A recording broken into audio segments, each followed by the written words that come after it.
Bonsoir à tous, donc moi c'est Clément Barrière, je suis troisième sur cette liste. Emmanuel, Mary et moi, on a été choisis avec quelques autres pour être des représentants de Nouvelle-Donne.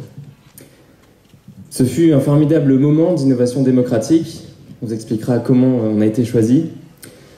Alors moi je ne suis pas venu vous parler de moi, je suis de moi représentant de Nouvelle-Donne, moi je ferai, si vous vous souvenez.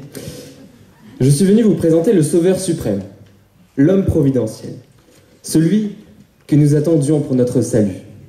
Mesdames et messieurs, je vais essayer de retracer son parcours. Il est encore relativement jeune, aussi je ne serai pas long. En fait, il est, je crois, une femme. Elle est jeune, belle, rebelle. Elle est fille de l'amour, de la compassion. Elle est d'une intelligence et d'une force prodigieuses. Elle a beau n'être qu'humaine, j'ai décidé de l'adorer comme une déesse. Elle est aussi intelligente et sensible que 8000 cœurs, 8000 âmes, 8000 émotions en cœur. Alors elle est jeune, on lui fait pas confiance, normal, c'est pas l'expérience, franchement.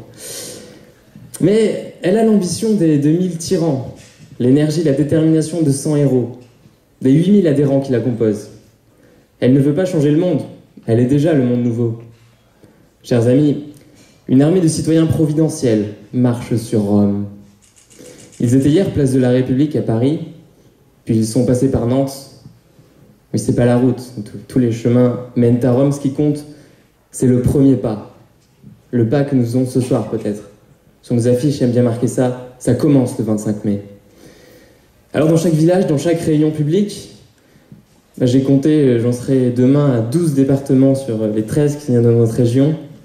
Et à chaque fois, partout, il y a des gens qui se lèvent et qui reprennent la main. Des gens qui font part de leurs émotions, qui nous racontent leur histoire, leur parcours et qui nous rejoignent. Même s'ils n'ont pas fait de grande école, n'ont pas les compétences. Même si on leur dit, on leur répète qu'ils ne sont bons à rien, qu'ils sont peut-être des assistés. Eh ben non, ils peuvent reprendre la main. Ils doivent reprendre la main. Elle est belle, Nouvelle-Donne. Et elle est un peu timide. Elle est en même temps radicale, comme le disait Stéphane Hessel, et en même temps, elle est non violente. Elle est bienveillante, mais elle n'hésitera pas, devant aucun maître, devant aucune idole, à se révolter.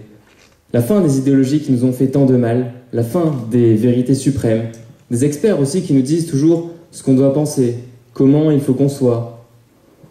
Nouvelle-Donne, elle a passé sa crise d'adolescence. Elle a remis la figure du père à sa place. Alors oui, amour, inspiration, mais jamais de servitude aveugle. Nouvelle-Donne, mes amis, prendra votre cœur, mais elle vous laissera votre âme, votre liberté.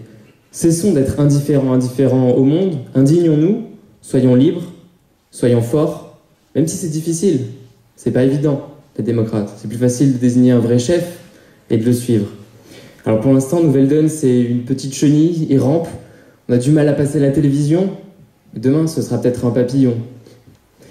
On volera et on aura accompli notre œuvre, remettre un petit peu de beauté et de liberté dans ce monde, reprendre la main. Nouvelle-Donne, c'est la jeunesse. Elle construit le monde nouveau avant que le précédent ne s'effondre. C'est ça la grande idée, je crois, de Nouvelle-Donne. Elle agit, elle ose penser, elle ose dire la vérité, parce qu'elle n'acceptera jamais d'être sacrifiée sur l'autel de sainte croissance. Chers citoyens, c'est nous, les hommes et les femmes providentiels de ce pays. C'est pas eux. C'est nous. Les stars, c'est fait pour rester accrochés dans le ciel.